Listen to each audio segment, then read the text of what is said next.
All right, Heather. Awesome. All right, guys. Hello and welcome. Some familiar faces that I see popping in, which is always great.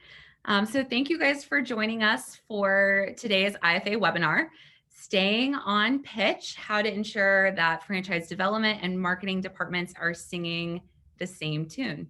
My name is Heather McLeod. I'm the Chief Marketing Officer at Authority Brands, and my team handles both consumer and franchise development marketing across our 10 consumer brands, and I'm going to be moderating the panel part of this discussion today.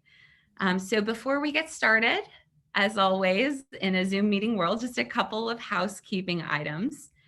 So for those of you that are able to have your video on, we would love to see your faces. If not, we understand. And if you don't mind, if everybody would take just a second to change their name in Zoom to the format that I've got on my name. You should see a couple other people with it. You can do that by clicking on the icon of you. There's 3 dots in the top right. So first name, last name, and then whether you're a franchisor, a Z, or a supplier, and whether you represent development, marketing, or something else. That would be great. So Caitlin is going to drop that in the chat as well. So if you want to take a peek in the chat, we'll have the directions on how to do that as well in there. So if you also wouldn't mind, make sure your microphone is muted and feel free to use the chat to drop in any questions that you have for the group. We should have a little bit of time at the end to run through those. And if for some reason we don't, we'll circulate some answers to you guys after the fact. So this first opening panel and the debriefing session after our breakout rooms are both going to be recorded. So this is your warning. If for some reason you don't want to be recorded, now is the time to head for the hills. Otherwise, we're going to go ahead and get started. So the focus of today's panel is to address the relationship between franchise development and marketing. Often franchise development and marketing teams sometimes don't see eye to eye on how to go about reaching potential franchisees. So today we're going to start with a 30-minute moderated discussion by yours truly between franchise development and marketing experts, followed by some breakout sessions where all of us can kind of talk as a group and collaborate on how to develop win-win solutions for all of us. So with that, we've got some really great panelists with long tenures in both marketing and franchise development here to talk with us today. So just to do some quick introductions, I'm actually going to let the panel introduce themselves. So Julia, do you want to start? Yeah, hi, I'm Julia Ledford. I am the Franchise Development Marketing Manager for Capriati's Sandwich Shops and Wing Zone. Awesome, thanks so much. Brandy, do you want to introduce yourself? Sure. Hi, everybody. I am Brandy Cochran. I am the Director of Marketing for Capriati's and Wing Zone. Thank you very much. Duan, you're up next. Hi, good afternoon, everyone. I'm Duan Byers. I am the Executive Director of Marketing for Green Home Solutions. And last but not least, Glenn. Good afternoon. First of all, Heather, thank you for inviting us to this. I appreciate it very much. I'm Glenn Snyder, the Chief Development Officer with Green Home Solutions. Awesome. Like I said, if you guys have questions as we move through. Heather, I'm here too. Oh, I'm sorry. That's okay. I'm Andrea Parati, Durancheck, and I'm the Chief Marketing and Development Officer for Office Evolution. Awesome. Thank you. Okay, so to get the panel started, my first question for you guys is kind of just an overarching organizational structure question. So within each of your organizations, where does franchise development marketing live specifically? Do you have your own team for that? Does the consumer marketing team support in some capacity? How is it funded? Can you guys walk us through what that looks like for each of your brands? So whoever would like to get us started, I will kick it off to them. Yeah, I'll take it. I'm fine. So we have our own budget in our FranDev, which is separate from our consumer budget. And conceptually, it starts in the FranDev department, but then we have a lot of help from a third-party marketing company that executes a lot of our tactics and strategies. And then our internal marketing department, DeJuan's team, is extremely helpful with a lot of the brand consistency thoughts and questions and concerns. And we've done a good job today. We both have the same backgrounds. So good job. And, you know, many of the things with, you know, creative and copy and messaging and targeting, a lot of things that are, you know, really live within the knowledge base of the marketing people. So it's really multi-pronged. You know, we have the initial concepts of what we're looking for, who we're going after, where we're looking, but, you know, between DeJuan's department and their knowledge and the third party doing the execution of pushing the things out, whether it's SEO or pay-per-click or, you know, Facebook or whatever the media might be. So it's multi-pronged. You know, it's not just one facet driving the whole message that we're after in FranDev.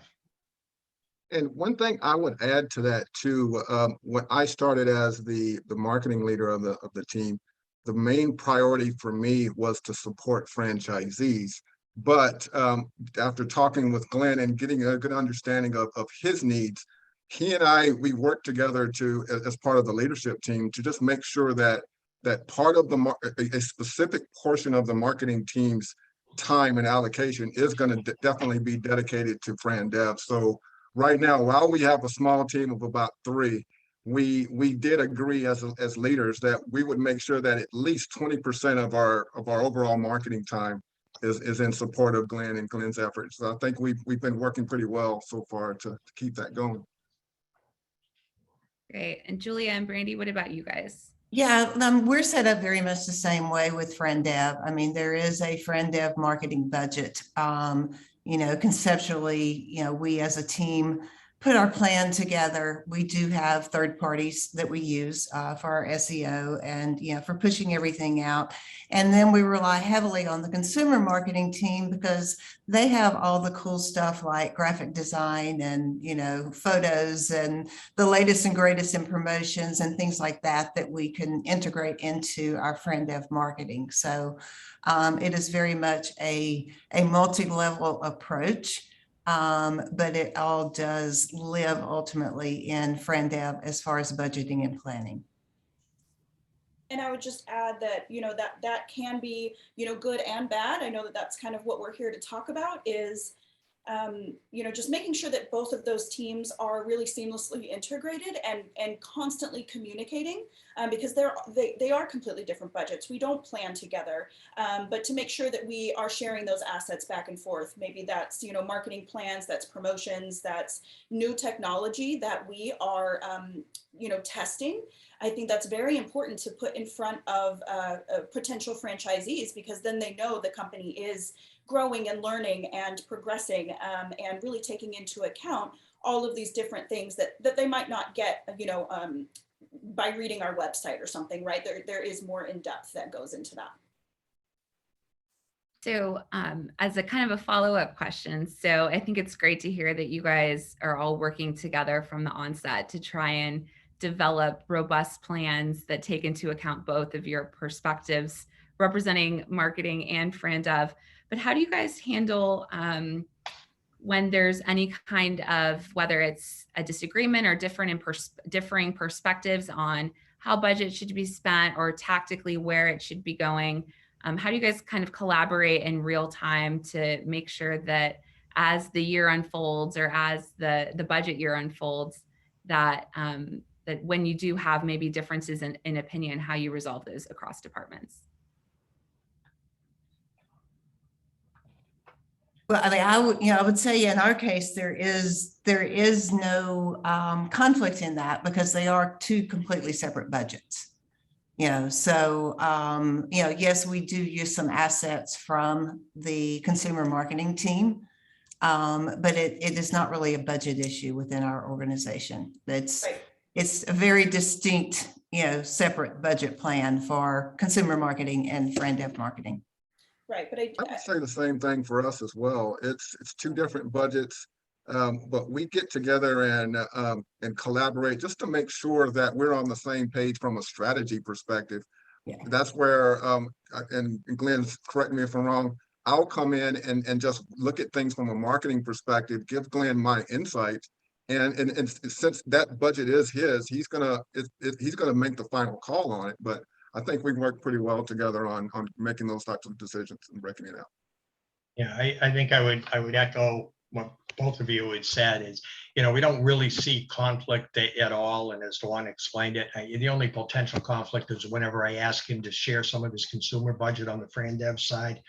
Haven't made progress on that piece yet, but outside of that, it's really collaborative and there has been no conflicts.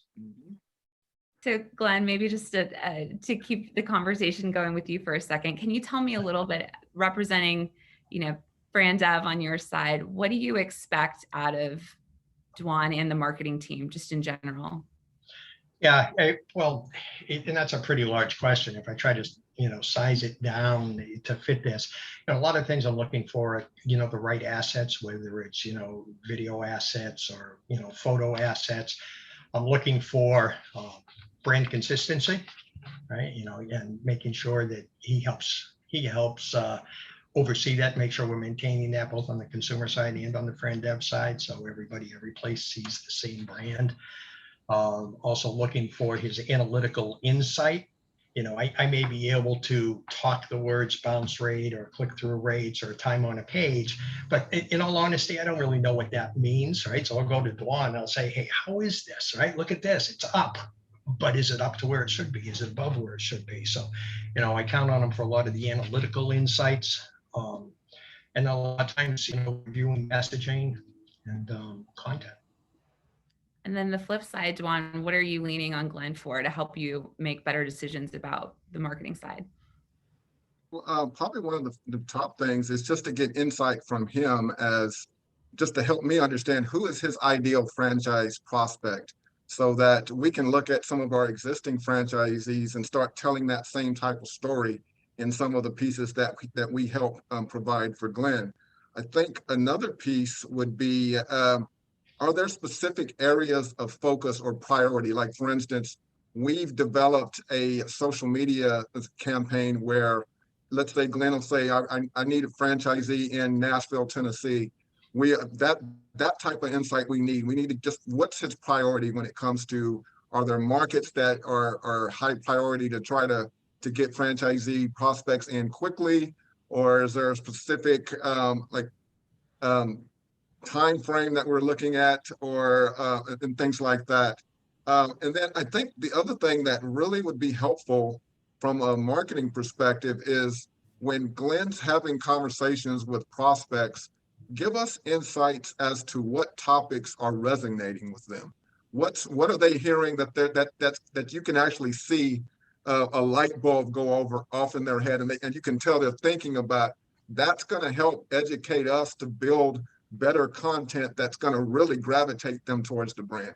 I think I'd probably leave it at that. Yeah, I think those are some great insights. I want to pull one of the questions out of the chat before we bounce away too far, because I think it's relevant to some of the things that you guys have just said.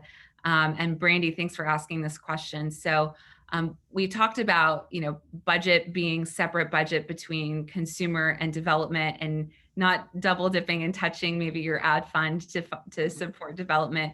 But for both of your companies, where do you guys allocate the cost of people, and how do you think about the people cost if you're leaning on the team that also is your consumer marketing team?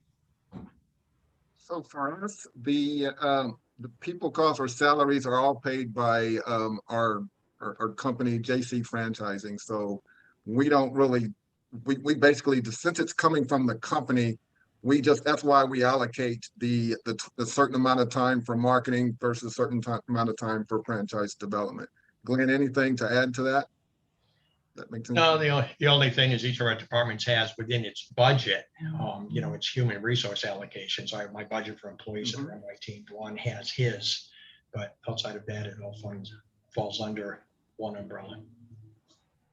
Brandy and Julia, what about you guys? Yeah, so on our side, actually, our team, the marketing team, is funded by the National Ad Fund. And so that is where our budgets come from and our salaries come from. And then for Julia, it is completely separate. and not at all a part of that national ad fund. Julia, did you want to add anything else? Yeah, those are totally separated within our organization. But it's not a major time consumption on the consumer marketing side of things. It's more a collaboration of what assets are available to us in FranDev that are already created. So I don't think it puts any kind of major strain on where that personnel dollar is coming from at this point, at the way we're set up. And then one more also out of the chat that I think is on a similar topic. So while they're separate budgets for FranDev and consumer marketing, do the leaders of both of those verticals report into the same person? Or what does the reporting structure look like? So maybe I'll give my example in a multi-brand environment. So I sit over consumer marketing, franchise development marketing, the full marketing function. And then we have a CDO who sits over the full function of franchise development, and he and I report into the CEO. But we're a multi-brand environment, so I know everybody's got a little bit of a different look. So what does that look like for you guys? For us, it goes to our CEO. Mhm. He hopefully he keeps them separate. Hopefully he isn't playing one against the other, but one never knows. Yeah, and Julia and Brandy, it might actually, I'm guessing maybe you guys have something a little different given that you've got a more delineated consumer and development marketing team. What does it look like for you guys? Yeah, we definitely do. I mean, the development is under our Chief Development Officer. So, and then the consumer marketing team, Jane is the Senior VP of Marketing. David and Jane both sit on the senior leadership team. So it's not, they're not reporting to each other. They're both sitting kind of at the same table, is the best way to put it. So they are working very closely together in, annual planning and budget planning and all of those pieces at the onset. But it is two different departments within our organization. But they both have a seat at the table, and I think that that's Right. what's important is they are on that level of our, president and our CEO. Like we said, they don't report to each other, but I think it's really good to have a partnership and know what goals FranDev is trying to achieve and what goals marketing is trying to achieve, and how you can collaborate together. There is a lot of shared space. That's restaurant space, that's packaging space, that's social media space. So it is very important on, where we're trying to focus our efforts and just making sure everybody is on the same page. So for you guys that fall on the marketing side, what's one thing that you wish that someone in FranDev knew about what it was like being on a marketing team, or something related to your role that you wish that they were aware of? I can start. I think more than anything, it's just marketers feel like they're the protector of the brand. And we want to make sure that all of our brand guidelines are followed to the T. And I don't think that that's any way derogatory towards FranDev. I think it's more just making sure that we speak with one brand voice across the entire system. And just because that is a different plan and a little bit of a different consumer doesn't mean that we're not speaking the same message, right? We have a culture to uphold. There are guidelines that we like to achieve from the top down. And I just think it's really important for everybody to be on the same page when it comes to that. Everybody's living and breathing that same brand culture and allowing that voice to come through all the way to our prospects. Yeah, I totally echo that. And one of the things, and I'm not pointing fingers at Glenn or anything, but when I joined the Green Home Solutions team, one of the main things that I wanted to make sure that we set up across not only with FranDev, but all of our different departments was that marketing is not there for the pretty pictures. We are there to help the company achieve overall sales and objectives. So we are a strategic arm of the company. So that's a key thing that's of importance. And Glenn's been a really good partner with me to make sure that we are helping to spread that throughout the company. But I think to even add to that, I think for kind of going back to the overall question, while FranDev and marketing have different target audiences, I think there should always still be some set of consistency when it comes to look and feel, because ultimately they're all living under the same brand purpose. And for us, it's to improve indoor air quality in people's lives, one home or business at a time. So kind of like what Brandy was saying, there should still be that same look and feel. The messaging may have some tweaks depending on who the target is, but ultimately it should still have it. It should look like it's part of the same company, which I think we do a really good job so far. Great. Another sidebar maybe for the marketing side. Maybe I'm a little biased being a marketer. I should have maybe loaded my questions with more development questions, but this one I think is maybe one that maybe people don't think about too much, but I would love to hear how you guys handle this. So what role does marketing play in supporting FranDev's funnel? So sales enablement, content, whatever all of that looks like, brand specific, of course, because I'm sure for every brand represented here from a development perspective, your sales funnel probably looks a little bit different. But how does marketing support all those different touch points, or do they, as a candidate moves through your development pipeline? So for us right now, we're still early in the development of how marketing is supporting FranDev. So we really haven't set that up. As Glenn was saying earlier, he works closely with a couple of agencies that handle a lot of those types of things. Glenn, you may want to speak to that. But yeah, right now, overall, our goal is to get there eventually as we continue to grow with personnel and so forth. But right now, not really doing as much as I'd like for us to be doing. Yeah, we don't have everything in house. You know, we have somebody who does a fantastic job with, you know, pushing out our messaging and the content, whether it's via this, you know, the Facebook or the LinkedIn or the pay-per-click or the SEO or, you know, any of the methodologies, you know, that we're using. But prior to it even getting to that point is where Dwan and his team is very involved in helping, making sure we've got the right messaging, the copy is where it needs to be. You know, he'll take our concepts and he'll help dial those in, and then obviously with all of the assets, whether it's the photos, the videos, and maybe backing up a little bit to that kind of conflicting question. I think that's where, you know, and I think Dwan hit the nail on the head. We do really pretty well with that. But sometimes from my mindset in who my target potential lead is, right, a business owner, can be a very different picture, literally, I mean, the picture on a piece of material, than what a consumer wants to see. And so I think Dwan and I are working through, I don't think we're struggling with that, but we're trying to find out what is that happy medium where I get the, you know, I get the picture I want to see a potential franchisee to see. And he's got tremendous assets of us doing jobs on properties, and that may or may not be. So I think we're working through that, and we're getting there. We're building up our assets. Yeah, and ours is still very much that way too. I mean, you know, we have our own FranDev website, you know, where the lead generation is coming from and going into our system as a lead. We are making all of those decisions and studying those analytics separately in the FranDev department. So there's no crossover between the two departments at this point in that.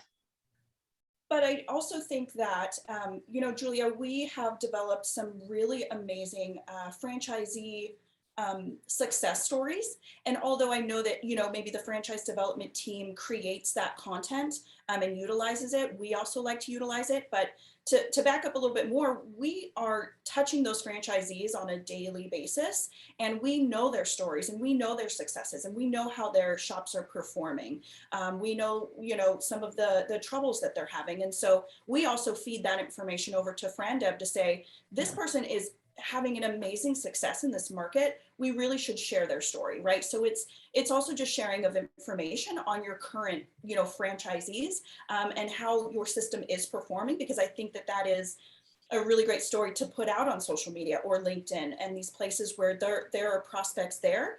But we can also share it on our consumer side too every once in a while. We don't like to, you know, bombard our consumers with a ton of FranDev content. However, some of our inquiries come through our regular mediums, right? With your Facebook and things like that. So we do want that content there because somebody might stumble across Capriati's and they might not know about the FranDev site just yet. And so we do give, Julia access, and we do plan posts, let's say once a month, twice a month.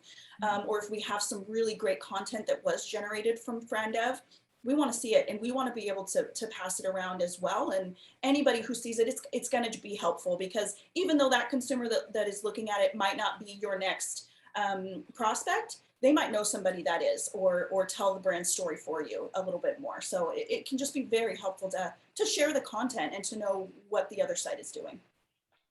That's a good point. We do the same thing. We've got an actual social media calendar that we built for consumer, but we actually have 2 days of the week. We actually put something in FranDev that goes out through all of our social channels. So Glenn's smiling, but that was just something that he didn't have before, but we wanted to make sure that we did our part. I think the important thing, kind of when you look at all of this, is you can't have the franchisees without the FranDev, and you need the marketing to support the franchisees, make them happy.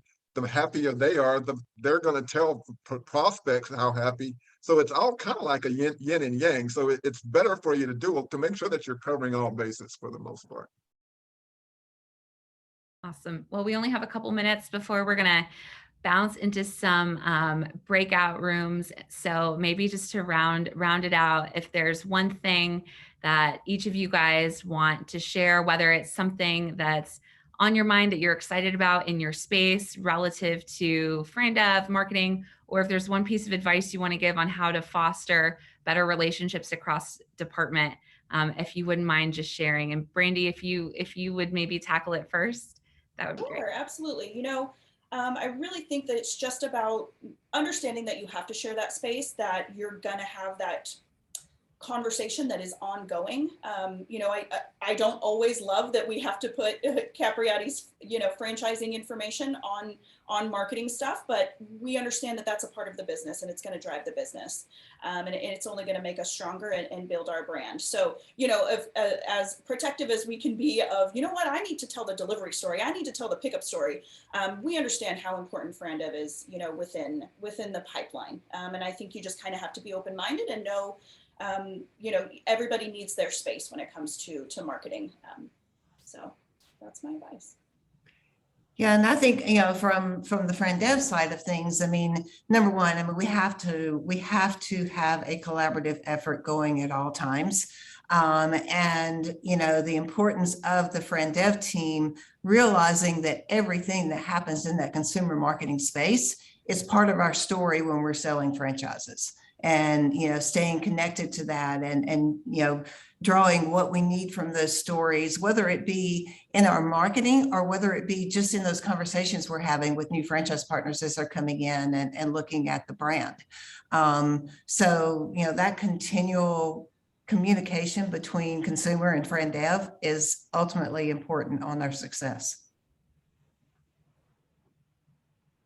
I think for me, especially being a marketing leader with a small team responsible for supporting as many franchisees as I have, I think one important thing that I would pass is just to make sure you set clear expectations with yourself on your time and managing and how much time you are going to spend on FranDev versus consumer and so forth.